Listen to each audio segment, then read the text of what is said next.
بسم اللہ الرحمن الرحیم وکل حق لا يمكن استیفاؤه من الکفیل لا تصح الکفالۃ به کالحدود والقصاص.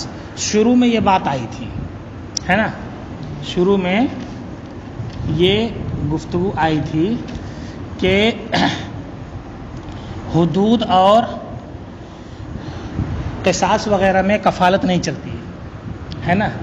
دیکھو گفتگو آئی تھی، اسی کو ایک اعتبار سے بیان کر رہے ہیں، اسی کا سمجھو تتمہ ہے نا، کہ ہر وہ حق جس کی تکمیل کفیل کی طرف سے ممکن نہ ہو، مطلب وہ کفیل سے ہم وصول نہ کر سکیں،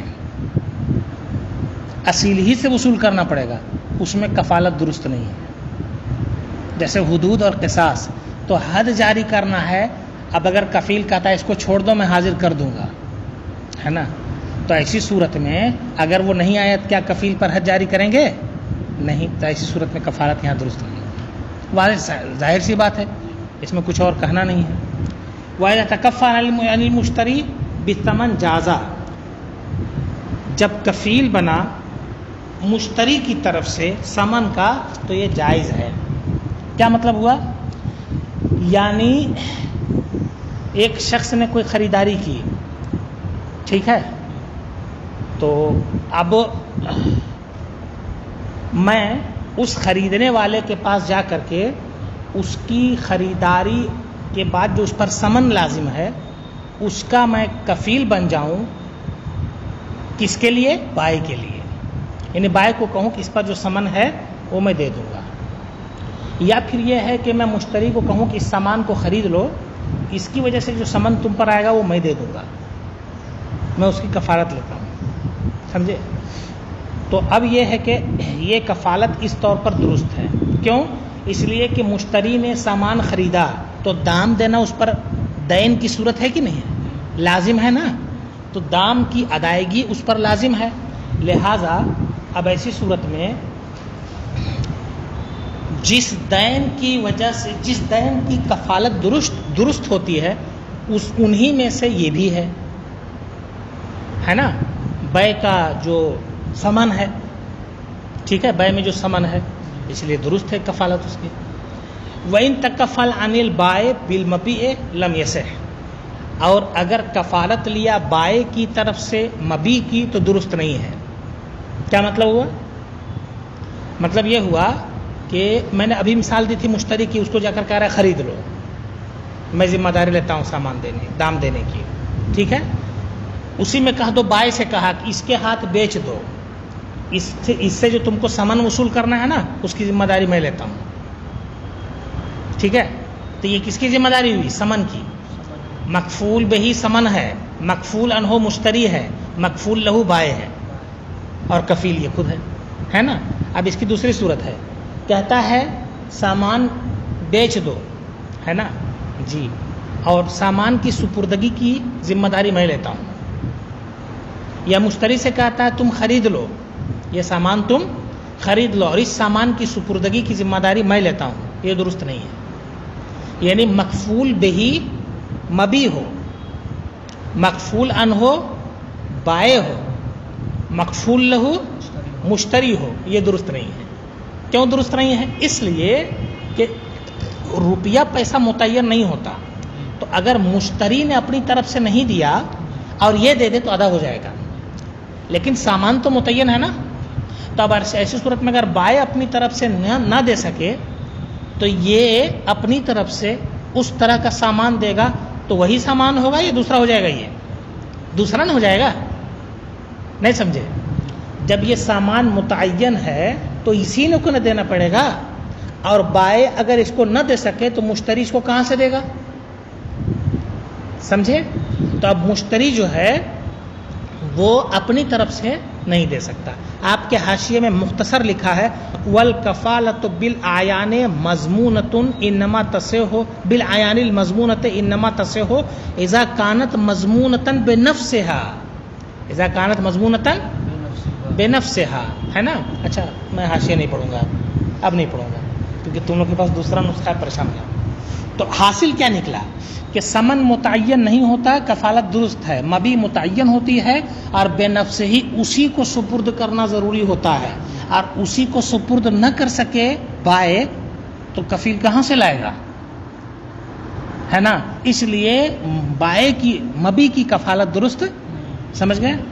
ومن استاجر دابۃ للحمل، اب کسی نے کوئی جانور اجرت پر لی بوجھ ڈھونے کے لیے، ٹھیک ہے، تب دو صورت ہوگی، تمہارے پاس کئی جانور ہیں، ہے نا، یا تم جانوروں کا انتظام کر دیتے ہو، اونٹ کا انتظام تم کر دیتے ہو، یہ تمہارے پاس جا کر کے کہتا ہے کہ مجھ کو ایک اونٹ چاہیے بوجھ ڈھونے کے لیے، ٹھیک ہے، تو اب ایسی صورت میں اس کی ذمہ داری ہے کہ اجرت دے، تمہاری ذمہ داری ہے تم اونٹ دو، ہے نا، تم اونٹ ابھی نہیں دے پا رہے ہو، ہے نا، تو یہ عقد ہو سکتا ہے نہ ہو پائے، اجرت یہ کب دے گا، بات آ چکی ہے، جب اونٹ لے گا تب نہیں، جب سامان پہنچا دے گا تب، پہنچ جائے گا تب، ہے نا، تو یہ عقد ٹوٹ سکتا ہے۔ میں وہاں سامنے پہنچا اور میں نے کہا ایسا ہے، گھبراؤ نہیں، یہ تم کو اونٹ دے دے گا، ہے نا، تم کو اونٹ مل جائے گا، اس کی کفالت میں لیتا ہوں، میں ضامن ہوں اس کا، ہے نا، کہ تم کو اونٹ مل جائے گا، ٹھیک ہے۔ اب یہاں پر ہوا یہ کہ تم اونٹ نہ دے سکے تو میں کوئی دوسرے اونٹ کا انتظام کر کے دے سکتا ہوں، عقد درست ہو جائے گا۔ کیوں درست ہوگا؟ اس لیے کہ اس نے کہا تھا اونٹ دے دو، یہ نہیں کہا تھا کہ یہ والا اونٹ دے دو، متعین نہیں کیا تھا، تو جو اونٹ بوجھ ڈھونے کے قابل ہو وہ میں دے کر کے مطلب اپنی ذمہ داری ادا کر سکتا ہوں کفیل ہونے کی حیثیت سے، ٹھیک ہے۔ لیکن اگر اس نے کہہ دیا کہ یہ والا اونٹ دے دو تو میں کفیل نہیں بن سکتا، کیوں؟ اگر تم وہ اونٹ نہ دے پاؤ تو میں اس اونٹ کو نہیں دے سکتا نا، اب کیا دوں گا میں؟ اس کی مثل کوئی دوسرا اونٹ نہ دوں گا، اور مثل تو یہاں ہے نہیں، ذوات الامثال میں سے ہے نہیں ہے نا، تو ایسی صورت میں وہی عین والی صورت ہو گئی کہ آیان کی کفالت اس لیے درست نہیں کہ اگر مکفول ان ہو ادا نہیں کر سکتا تو کفیل بھی نہیں کر پائے گا اس کو، سمجھے؟ اسی کو کہتے ہیں ومن استاجر دابۃ للحمل، کسی نے اونٹ اجرت پر لیا بوجھ ڈھونے کے لیے، فإن كانت بعینها، اگر بعین ہی ہے، معین ہے وہ اونٹ، لم تصح الکفالۃ بالحمل، تو بوجھ ڈھونے کی کفالت درست نہیں ہے، یعنی اس بات کی کفالت کہ میں اس کا ضامن ہوں، تم کو بوجھ ڈھونے کے لیے مل جائے گا، یہ درست نہیں ہے۔ وإن كانت بغیر عینها، اور اگر غیر معین ہو تو یہ کفالت کیا ہے؟ درست ہے۔ ہو گئی بات پوری؟ ولا تصح الکفالۃ الا بقبول المکفول له فی مجلس العقد، شروع میں گفتگو آئی تھی کہ مکفول بہی کا یا مکفول انہو کا قبول کرنا ضروری، یہ کہاں آئی تھی گفتگو؟ کفالت بالنفس میں، ہے نا، کہ اگر کوئی کہتا ہے میں تمہارا کفیل ہوں تو مکفول بہی کا، جیسے اس کو قاضی کی عدالت میں لے جانا چاہتا ہے کسی معاملے کے تحت، میں نے کہا اس کو جانے دو، میں اس کو حاضر کر دوں گا، تو یہ کفالت بالنفس ہے، اس میں میں کفیل بن رہا ہوں، تو اس مکفول بہی کا، یہ مکفول انہو نہیں ہے، وہی مکفول بہی اتفاق سے، اور مکفول انہو بھی ایک اعتبار سے وہی ہوا، تو اس کا قبول کرنا ضروری نہیں ہے۔ ہو گئی بات؟ یہاں بات آ گئی تھی۔ اب اس کا دوسرا پہلو، لیکن مکفول لہو کا قبول کرنا ضروری ہے۔ کفیل کہتا ہے کہ میں فلاں کا کفیل ہوں، تو مکفول لہو کا، یعنی جس کے لیے کفالت لے رہا ہے، اس کا قبول کرنا ضروری ہے۔ تھوڑی سی بات واضح ہو جائے تو آسانی ہو جائے گی۔ مطلب یہ ہے کہ میں نے اس کو کہا کہ میں تمہارا کفیل ہوں، چاہے تم کو حاضر کرنے کا معاملہ ہو، چاہے تمہارے اوپر کچھ دین ہو، میں تمہارا کفیل ہوں، اس کا قبول کرنا اور قبول نہ کرنا ضروری نہیں ہے۔ اگر یہ قبول کر لیتا ہے تو ایسی صورت میں میں جو کچھ ادا کروں گا اس سے وصول کروں گا، اور اگر یہ قبول نہیں کرتا ہے تو میری طرف سے ادائیگی یہ احسان ہے۔ گفتگو ہو گئی پوری، ہے نا، لیکن تمہارے لیے کفالت لے رہا ہوں، اس کا معاملہ تم سے ہے، تو میں اس کا کفیل بنا کس کے لیے؟ تمہارے لیے، مکفول لہو کے لیے، تو تم کو قبول کرنا ضروری ہے نا۔ میں کہتا ہوں میں اس کا کفیل ہوں، اور تم کہتے ہو کہ مجھے آپ کی کفالت منظور نہیں ہے، تو پھر میں کفیل نہیں ہوں گا۔ سمجھے؟ یہ ایسا ہوتا کیوں ہے؟ ایسا اس لیے ہوتا ہے کہ کبھی کبھی دیکھا جاتا ہے مکفول لہو کو احساس ہے کہ میں مکفول عنہ سے وصول کر لوں گا، لیکن کفیل بیچ میں آ جائے گا تو نہیں وصول کر پاؤں گا. میں اتنا دبنگ ہوں کہ اس کے اوپر جو تمہارا 1000 ہے، اگر میں کفیل بن جاؤں تو تم مجھ سے 1000 وصول نہیں کر سکتے، ہے نا؟ تو اب تو تم چاہو گے نا کہ آپ کنارے رہیے، میں خود وصول کر لوں گا اس سے، آپ کی کفالت کی ضرورت نہیں ہے، ورنہ میں پریشان ہو جاؤں گا. کبھی کبھی ایسا ہوتا ہے نا، تو اس لیے آپ کی رضامندی یہاں ضروری ہے. سمجھ گئے مسئلہ؟ کہتے ہیں کہ ولا، سمجھے؟ کہتے ہیں ولا تصحیح کفالت، کفالت درست نہیں ہے مگر مکفول لہو کی قبولیت سے. کہاں؟ فی مجلس العقد، مجلس عقد ہی میں. مجلس عقد یہ امام اعظم کے نزدیک ہے، امام ابو محمد کے نزدیک ہے. امام ابو یوسف فرماتے ہیں کہ جائز ہے، فتویٰ طرفین کے قول پر ہے. ٹھیک ہے جی.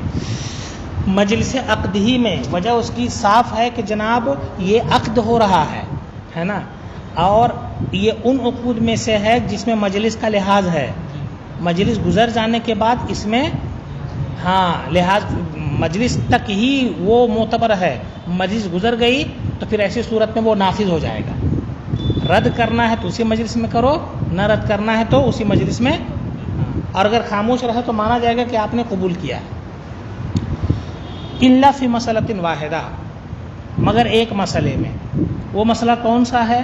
کہ جس میں مکفول لہو کا قبول کرنا ضروری نہیں ہے.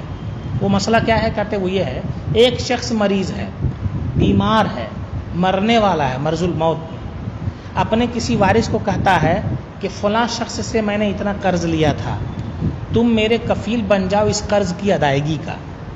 ٹھیک ہے، ہو گیا. تو اب وہ شخص کفیل بن گیا، اس نے کفالت قبول کر لی. تو اب وہاں اس کے کفیل بننے کے لیے مکفول لہو کی قبولیت کی ضرورت نہیں. حرج بھی نہ ہے، وہاں مکفول لہو کی قبولیت کے بعد ہی اگر وہ کفیل بنے گا تو مکفول لہو کا مال ڈوب جائے گا. کیسے ہو سکتا ہے کہ تب تک اس کے قبول کرنے سے پہلے اصل کا انتقال ہو جائے، ہے نا؟ تو ایسی صورت میں پھر گویا یہ کفالت ہی ثابت نہیں ہو پائے گی. اس میں اصل وجہ کیا ہے وہ سنو. اب یہ تو میں نے ایک اضافی چیز بتائی، اصل وجہ کیا ہے اس کو سنو. اصل وجہ یہ ہے کہ مرض الموت میں مبتلا شخص کا یہ کہنا کہ تم میرے قرض کی ادائیگی کے لیے میرے کفیل بن جاؤ، یہ گویا کہ وصیت ہے اس کی. کس چیز کی؟ کہ میرا قرض ادا کر دینا، میں تم کو وصیت کرتا ہوں، ہے نا؟ فلاں شخص کو اتنا دینا ہے، اس کا میرے اوپر قرض ہے، اس کو تم ادا کر دینا، میں وصیت کرتا ہوں. اور وصیت کرنے میں موسیٰ لہو کا موجود ہونا کوئی ضروری نہیں ہے، اس کا قبول کرنا کوئی ضروری نہیں ہے. تو یہاں کیا بولتے ہیں، مکفول لہو کی حیثیت کس کی ہو گئی؟ موسیٰ لہو کی ہو گئی، ہے نا؟ اور موسیٰ لہو کا قبول کرنا وصیت کے لیے ضروری نہیں ہے، تو یہاں بھی ضروری نہیں ہوگا. کہتے ہیں کہ وہ یہ ہے کہ ان یقول المریض، مریض کہے اپنے وارث سے تکفل عنی بما علیہ من الدین، ہے نا، مجھ پر جو دین ہے اس کے تم کفیل بن جاؤ. فتکفل بہی، ہے نا، ما غیبت الغرماء، تو قرض خواہوں کی غیر موجودگی میں اس نے کفالت لے لی اس کی قرض کی، تو یہ جائز ہے. ہو گیا بات پوری.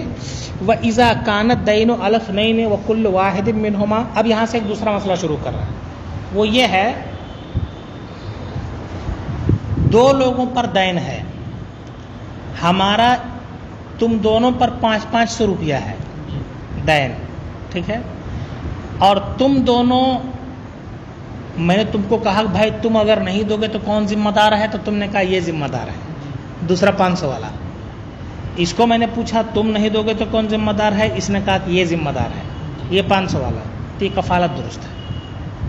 یعنی تم دونوں میرے مقروض بھی ہو اور ایک دوسرے کے کفیل بھی ہو، تو یہ درست ہے، یہ کفالت درست ہے. ٹھیک ہے. اب ادائیگی کی صورت کیا بنے گی؟ کفالت میں تو یہ ہوتا ہے نا کہ کفیل ادا کر دے تو اصیل سے طلب کرے گا، ہے نا. اب 500 روپیہ دونوں پر قرض ہے، تو ایسی صورت میں اب ادائیگی کی صورت کیا بنے گی اور کب تم کو مطالبے کا حق ہوگا؟ تو کہتے ہیں تمہارے اوپر 500 قرض ہے، تو 500 کے اعتبار سے تم اصیل ہوئے. اور بقیہ 500 کے اعتبار سے تم کفیل ہوئے، یہی حال اس کا بھی ہے. لہٰذا تم 500 اگر دو گے تو اس سے مطالبہ نہیں کر سکتے. کیوں؟ اس لیے کہ یہ 500 کفالت والا نہیں مانا جائے گا، اصالت والا مانا جائے گا کہ تم نے اپنا دیا ہے ابھی. ٹھیک ہے؟ کیوں؟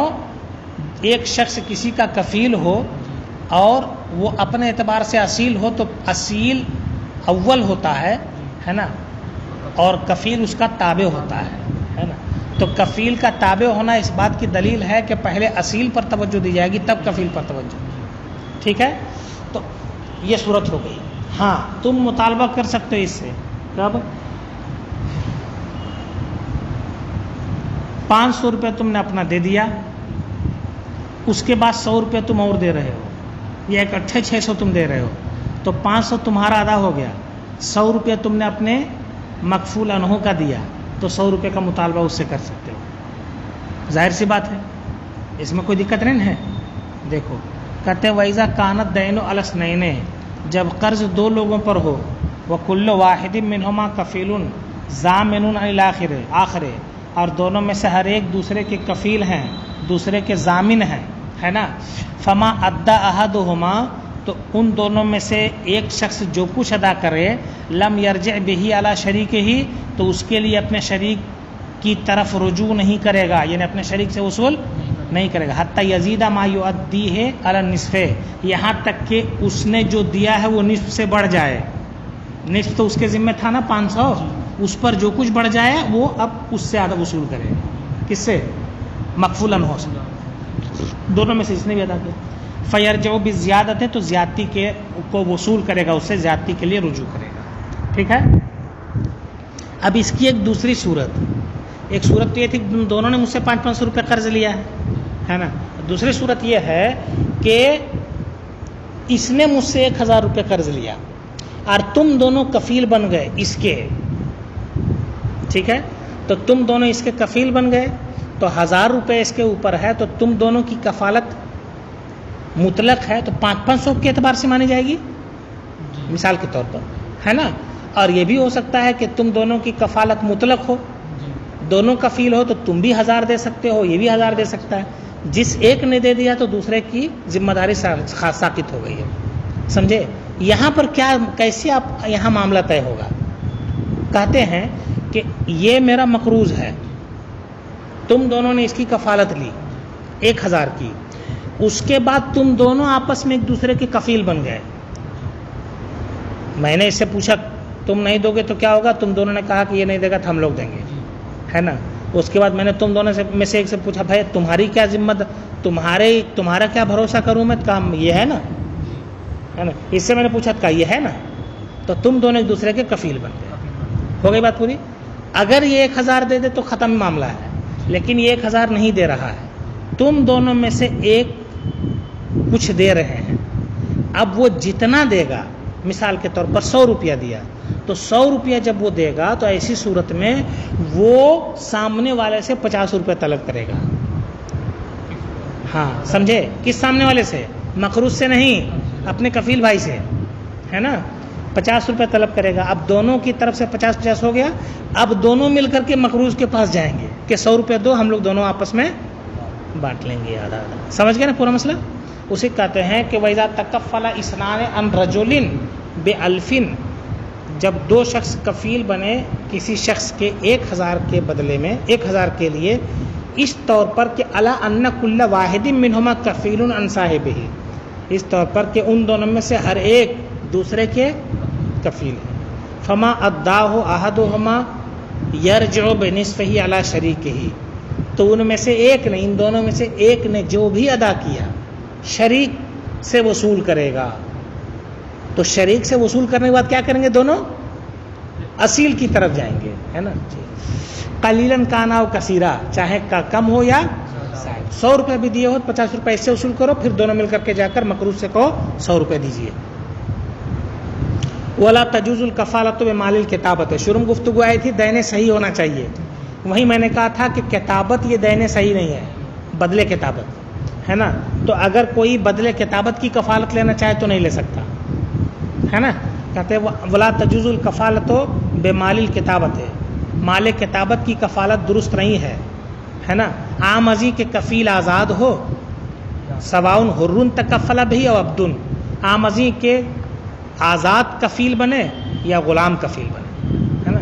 اصل میں دین صحیح ہونے کا مطلب یہ ہے کفالت وہاں درست ہوتی ہے جہاں پر دین کی ادائیگی کی دو ہی صورت ہو، یا تو قرض دار دے دے یا پھر قرض خواہ معاف کر دے. ایک کو کہتے ہیں ادائیگی، دوسرا کہتے ہیں ابراء. تم نے اس کو 500 روپے دیا، اب یا تو یہ 500 روپے تم کو واپس دے تب معاملہ فائنل ہوگا، یا پھر تم کہو کہ میں نے 500 روپے معاف کر دیا تب فائنل ہوگا. یہ ہے دین صحیح، یہاں کفالت درست ہے. لیکن جہاں اس کے علاوہ کوئی اور صورت بھی ہو وہاں کفالت درست نہیں ہے. کتابت میں یہ چیز ہے، آقا نے غلام کو کہا 1000 دے دو تم آزاد ہو، تب اس میں دو صورت ہوگی. آقا کہے چلو تم آزاد ہو 1000 نہیں چاہیے، یہ ابرا والی صورت ہو گئی. دوسری صورت ہو گئی غلام 1000 آقا کو سپرد کر دے، یہ ادائیگی والی صورت ہو گئی. اور تیسری صورت ایک اور ہے، وہ یہ ہے کہ غلام کہہ دے کہ میں کچھ نہیں دے سکتا، ہے نا، تو دوبارہ غلام ہو جائے گا لیکن دین نہیں رہے گا آپ غلام کے اوپر کچھ. تو یہ تیسری صورت ہوئی نا. تو یہ جہاں دو صورتوں کے علاوہ تیسری صورت کوئی پائے جائے وہ دین صحیح نہیں ہے، مطلب دین غیر صحیح ہے نا. اصلاً وہ دین نہیں ہے کے اعتبار سے کہا جائے، چاہے تو اس کو ساخت کر سکتا اپنی مرضی سے. کہتے ولا تجوز الکفالۃ بمال الکتابۃ، مال کتابت کی کفالت درست نہیں. عام مزی کے آزاد کفیل بنے اس کا یا غلام بنے. اب آزاد تو کفیل بن ہی سکتا ہے، غلام کسی کا کفیل بن سکتا ہے نہیں نا، تو پھر اس کا ذکر کیوں ہے؟ اصل میں معاملہ ہوا عبد مکاتب کا نا. بات کس کی چل رہی ہے؟ عبد مکاتب کی. تو گویا اس کو مضبوط کرنے کے لیے بولا کہ آزاد تو آزاد، غلام بھی اس کی کفالت نہیں لے سکتا. مطلب غلام بھی نہیں لے سکتا، آزاد بھی نہیں لے سکتا، مطلب کوئی نہیں لے سکتا. اصل میں ایک شبہہ یہاں ہو سکتا ہے، اسی لیے او عبدن کہہ کر کے اسے ذکر کیا. وہ یہ ہے کہ کفیل یہ تابع ہوتا ہے اور مکفول عنہ یہ مطبوع ہوتا ہے. اصیل جس کو کہتے ہیں، یہ مقروض تھا، تم نے کفالت لے لی تو تم اس کے تابع نہ ہوئے. تابع کس اعتبار سے ہوئے؟ اصل مطالبہ کس سے ہے؟ اس سے. اس کے بعد نہ تم سے ہے. اگر یہ دے دیا تو تم پر سے ساقط ہو جائے، اور تم دے دو گے تو اس سے مطالبہ کرو گے. یہ دے دیا تو تم کنارے گھر چلے جاؤ. سمجھ میں آ رہی بات؟ تو جو یہاں مکفول لہو ہوتا ہے، مکفول عنہ جو ہوتا ہے وہ مطبوع ہوتا ہے اور کفیل یہ تابع ہوتا ہے. اور آزاد غلام کے تابع نہیں ہو سکتا. اور عبد مکاتب عبد ہی تو ہے، اگر اس کی کفالت آزاد کرے تو کیا ہو جائے گا؟ آزاد یہ تابع بن گیا اور غلام یہ کیا بن گیا؟ مطبوع بن گیا. تو اس کو واضح کرنے کے لیے کہہ رہے ہیں، یعنی اس طرف توجہ دلانے کے لیے کہہ رہے ہیں. معاملہ یہ ہے کہ آزاد یہاں یعنی تابع آزاد ہو یا تابع غلام ہو، حاصل یہی ہے کہ بدلے کتابت کی کفالت درست نہیں ہے. اسی لیے حرن کے ساتھ عبدن بھی بڑھا دیا ہے نا. مطلب یہاں تابع اور مطبوع نہیں بتانا ہے، آپ کو بتانا کیا ہے؟ صرف کہ بدلے کتابت کی کفالت درست نہیں ہے نا. وَإِذَا مَاتَ الرَّجُلُ وَعَلَيْهِ دَيُّونٌ وَلَمْ يَتْرُكْ شَيْئًا فَتَكَفَّلَ رَجُلٌ عَنْهُ لِلْغُرَمَاءِ لَمْ تَصِحْ الْكَفَالَةُ عِنْدَ أَبِي حَنِيفَةَ وَقَالَ تَصِحُّ. ایک شخص کے اوپر قرض تھا، اس کا انتقال ہو گیا اور کچھ چھوڑ کر نہیں مرا ہے، خالی ہاتھ مرا ہے، ٹھیک ہے. اس کے مرنے کے بعد ایک آدمی جو ہے وہ کفیل بن جائے. کس کی؟ قرض خواہوں کی. قرض خواہوں کے لیے کفیل بن گیا تو امام اعظم کے نزدیک یہ کفالت درست نہیں ہے، اور صاحبین فرماتے ہیں درست ہے. امام اعظم کے نزدیک یہ کفالت درست کیوں نہیں ہے؟ کیونکہ آپ جانتے ہو کہ کفیل اگر اپنی طرف سے ادا کرے تو اصیل سے اس کو مطالبے کا حق ہوتا ہے، اور یہاں جب وہ مر چکا ہے تو اب کفیل کو مطالبے کا حق کس سے رہے گا؟ مکفول عنہ مر گیا ہے، جس کی کفالت لیا وہ مر گیا ہے، تو کس سے مطالبہ کرے گا؟ کوئی نہیں ہے نا، ایک بات۔ دوسری بات، اس کا مال بھی کچھ نہیں ہے نا، ٹھیک، ایک یہ علت ہو گئی۔ دوسری علت یہ ہے کہ موت کے بعد کفیل کہاں کفالت لیتا ہے؟ جہاں مکفول عنہ پر کوئی چیز لازم ہو، وہی نا وہ کفالت لے گا۔ اور مرنے کے بعد اب احکام دنیاویہ اس سے اٹھ گئے، اب اس پر تو لازم ہے نہیں، مرنے والے پر جو مکفول عنہ ہے اس پر تو لازم ہے نہیں۔ جب اس پر لازم نہیں ہے تو کفیل پر کہاں سے لازم ہوگا؟ ہے نا؟ ہاں، اس کی زندگی میں کفیل بنا تھا تو درست ہے نا، کیونکہ اس کی زندگی میں کفیل بننے کا مطلب یہ ہے کہ جب یہ ادا کرے گا تو اس کے مال سے لے سکتا ہے، اس پر ابھی لازم ہے۔ اگر مال موجود رہے تو مال تو آنے جانے والی چیز ہے، جب آئے گا تب اس سے وصول کر لے گا۔ موت کے بعد یہ چیز نہیں پائی جائے گی، سمجھے؟ تو زندگی میں جو کفیل بنا تھا، ہے نا، اس کی کفالت درست ہوتی ہے، ٹھیک۔ تو یہ امام اعظم کا مذہب ہے کہ اس کی کفالت درست، اگر اپنی طرف سے کوئی ادا کر دے تو یہ تبرع اور احسان ہے۔ صاحبین فرماتے ہیں کہ یہ درست ہوگا، ٹھیک ہے۔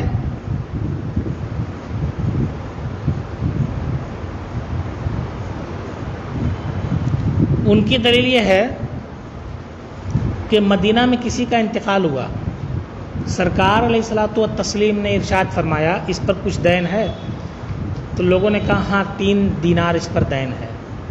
تو ایسی صورت میں سرکار نے فرمایا اس کی نماز جنازہ پڑھ دو۔ راوی غالباً اس حدیث کے براء ابن عازب رضی اللہ تعالیٰ عنہ، تو انہوں نے کہا، حضرت براء ابن عازب نے، کہ سرکار میں اس کا ضامن ہوں، آپ نماز جنازہ پڑھا دیجیے، ہے نا۔ تب سرکار نے نماز جنازہ پڑھی۔ تو اس سے وہ حضرات استدلال کرتے ہیں کہ اس کا مطلب یہ ہے کہ مرنے والے کی کفالت درست ہوتی ہے اگرچہ اس کے پاس کچھ نہ ہو۔ دیکھو، ہے نا، صحابی ضامن بنے اور سرکار نے قبول کیا، ٹھیک ہے۔ امام اعظم کی طرف سے اس کو کئی طریقے سے جواب دیا جا سکتا ہے، جس میں سے ایک واضح صورت یہ بھی ہے کہ حضرت براء ابن عازب کا یہ کہنا کہ میں اس کا ضامن ہوں، یہ انشاء عقد کفالت نہیں ہے۔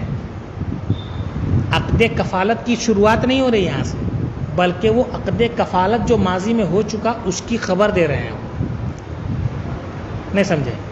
مطلب وہ یہ خبر دے رہے ہیں کہ سرکار میں جب یہ باحیات تھا اسی وقت اس کے قرض کا ضامن تھا میں، ہے نا، ایسا نہیں کہ بغیر ضمانت کے یہ مر گیا ہے، اس لیے نماز جنازہ پڑھا دی۔ ایک تو صورت یہ ہو گئی۔ دوسری صورت یہ ہو گئی کہ سرکار کا نماز نہ پڑھانا اور یہ کہہ دینا کہ آپ لوگ پڑھ لیجیے، کس لیے تھا؟ تاکہ لوگ قرض کی ادائیگی پر توجہ دیں، قرض لے کر مرنے کی عادت نہ بنائیں، یعنی قرض لے کر ٹال مٹول نہ کریں، ہے نا۔ یہ ہو گئی بات۔ حضرت براء ابن عازب نے جو دیا تو حضرت براء ابن عازب کفیل ہونے کی حیثیت سے نہیں دے رہے تھے، بلکہ ان کی طرف سے احسان تھا، تبرع تھا کہ میرے بھائی، ایک دینی بھائی کی نماز جنازہ سرکار پڑھ لیں گے، ان صلاتک سکن لہم، آپ کا نماز جنازہ پڑھا دینا ان کے لیے سکون کا باعث ہے نا، قرآن کہتا ہے نا۔ تو آپ کی نماز ان کے لیے سکون کا باعث ہے، یہ اسی باب میں ہے، محدثین اس کو جنازے والے باب میں ذکر کرتے ہیں، ہے نا۔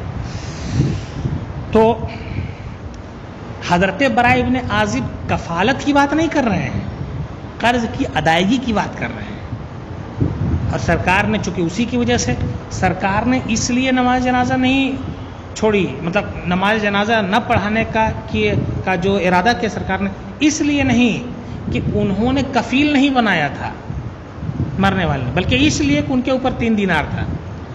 تو حضرت براء ابن عازب نے کہا وہ 3 دینار میں ادا کر دیتا ہوں، ہے نا، تاکہ اس پر قرض کیا وہ نہ رہے، ہے نا، اور یہ میری طرف سے تبرع احسان ہے، اور یہ کر سکتا ہے کوئی احسان، ہے نا جی، لہذا وہ معاملہ دوسرا ہے، اس پر قیاس نہیں کر سکتے۔ یہ گفتگو یہاں کر کے مکمل ہو گئی. اب انشاءاللہ کل سے کتاب الحوالہ شروع کریں گے.